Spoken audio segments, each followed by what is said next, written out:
It's time for an updated skincare routine because you guys kept asking for one, so that's what we're doing today. This is me, I'm so royal. Hello and welcome to the Queendom. I'm Sarah Engel and today we're doing my updated 2020 skincare routine. You guys have been asking for one and I realize it's partially because my last ones, even though they're not that old, they have first of all changed a little bit since then, and I didn't label them very well. I'll try and make it more clear that this one is actually my skincare routine. And if you saw my hair vitamins can give you acne video, that has dramatically shifted the way that I have had to try and take care of my skin, and also has given me a new personal insight to I think the things that a lot of people deal with. Like my entire life had never had cystic acne until you experience it on your own face. It's a totally different ballgame. I think an important thing for you to remember is that every single person has such different skin needs. So let's just jump into it. In the morning, when I wake up, one of the first things I do is exercise. Basically, because I have very dry but still sensitive skin, washing my face twice a day is not a good thing for me. A lot of people might need the twice a day wash. However, after exercising, you do really need to wash your face. But the key for me was not to do something very stripping. This matcha hemp hydrating cleanser. This is the thing that I've been able to find that does not have any fragrance. It doesn't strip my skin barrier too much. Matcha and hemp seeds boost skin's intake of antioxidants and fatty essentials. This is from Crave Beauty. So the first thing that I would use when I got out of the shower used to be my Drunk Elephant Vitamin C Day Serum. I'm all out of that serum right now, and I'm waiting because I'm getting the Paula's Choice Vitamin C Serum to replace it. And I also, in that last video, made this little guy. It's a DIY, which usually I'm not about the DIY skincare, but this one is a DIY where the recipe is made by a chemist. And I'll link to the video on that in the description, but we made this. I'm not totally convinced that this is a daytime thing, so I think I'm gonna be moving this to my nighttime routine. What I will do is, because I really need that moisture in my skin, I have this rejuvenating hydrator, HA5 from Skin Medica. This is basically a blend of 5 forms of hyaluronic acid, and you don't necessarily need this. You could probably use what I have as my next step, this CeraVe Daily Moisturizing Lotion. This is super cheap and has hyaluronic acid in it. This stuff is available at Target, at your grocery store, at drugstores, and it's really cheap and great. This does not have sunscreen in it, but if you're looking for a version that has sunscreen built into it, especially for travel and you don't want to have multiple products you're bringing with you, this is the sunscreen version of it. It has ceramides, I don't know how to say it, and hyaluronic acid in it, which are all great things for your skin.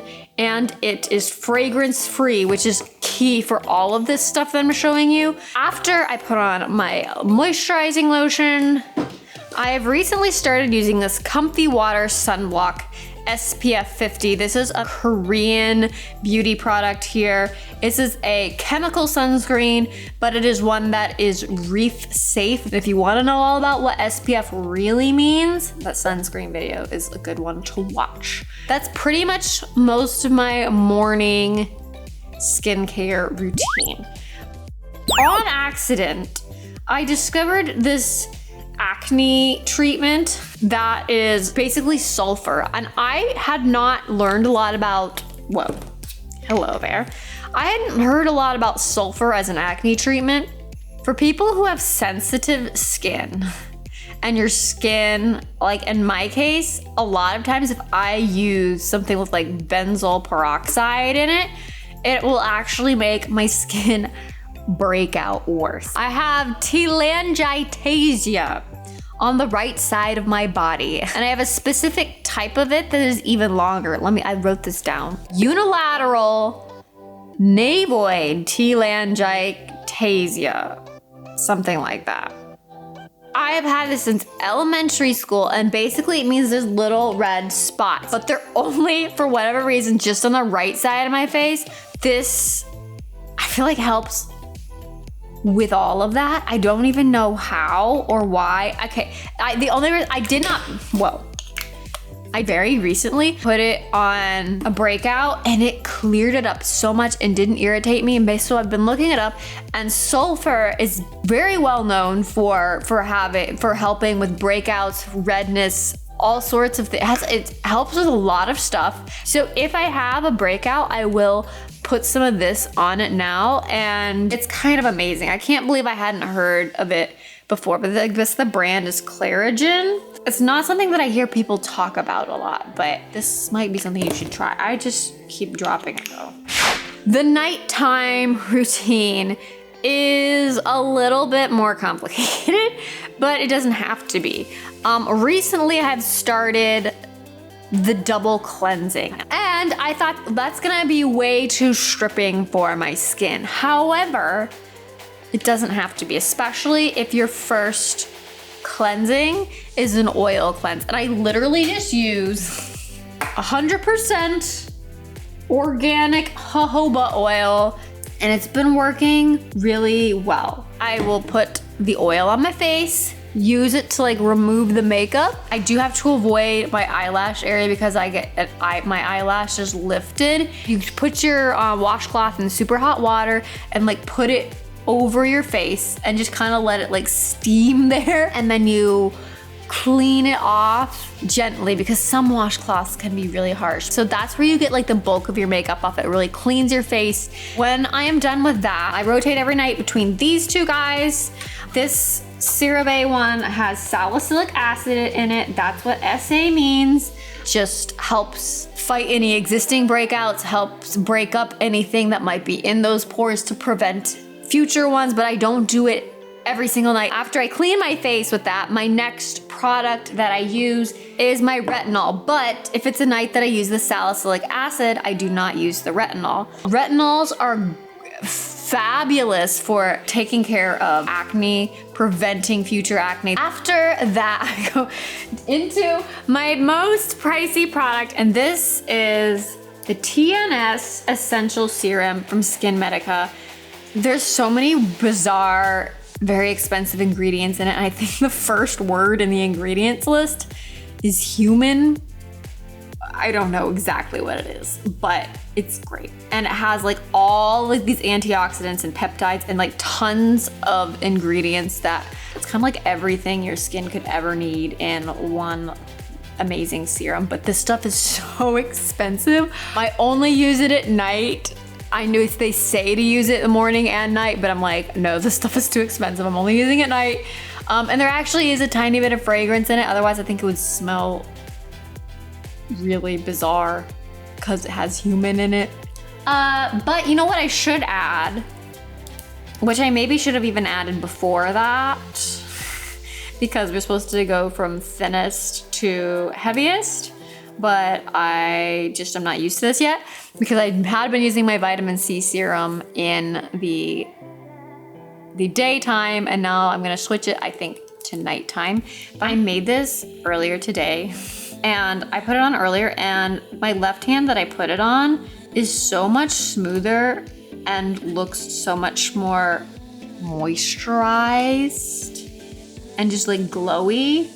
So I'm pleasantly surprised with as cheap as this was to make. So we have our serums done, and now I just want to like moisturize like crazy because my skin breaks out more if I don't moisturize. I use some of that HA5 hyaluronic acid. Again, this stuff is super hydrating. My first ever skincare product that I started using, other than like a sunscreen, was this night cream from Oil of Olay. It's like their night anti-wrinkle cream, but it has fragrance in it.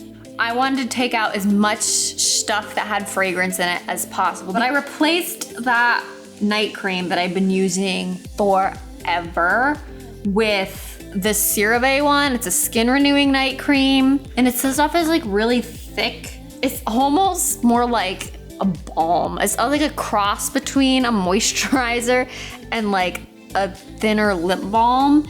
I'm happy with it. I feel like my face feels moisturized, so, but yeah. And I also, if I need to spot treat any active breakouts, I will treat it with this new Sulfur stuff. I just think it's pretty great. As an added bonus, since a lot of your skin health has to do with the health of your interiors, you definitely want to talk with a doctor about that, because they can test you to see all sorts of things, like what might be off balance on the inside that's causing problems that is appearing outside on your skin. So I know I personally had to just stop with the biotin. Any of the hair gummies, I stay so far away from them now because I know that they don't do anything for my hair. I already get plenty of biotin, I'm not deficient, and it just makes me break out. I did start taking a probiotic because I have heard so much about these being good for you in general. And if your gut is in a good place, you should be in a much better place. This says it's estrogen balance, and this is definitely something like ask your doctor about this, because if you don't have too much estrogen, it could make your skin worse. It could make a lot of things out of whack. But basically, this is Dr. Berg. He is a YouTuber who's also a doctor, and recommended this for people who have hormonal acne. I know I always break out around my period, and that's a big indicator that you have something out of whack with estrogen. And it seems to be working, because I'm in that point right now where like my period's gonna start any day. I've not noticed like the usual increase in breakouts that I'd usually get. It has been calming down since I stopped the hair gummy thing. So I'll need to like keep testing this, but please be careful with these things.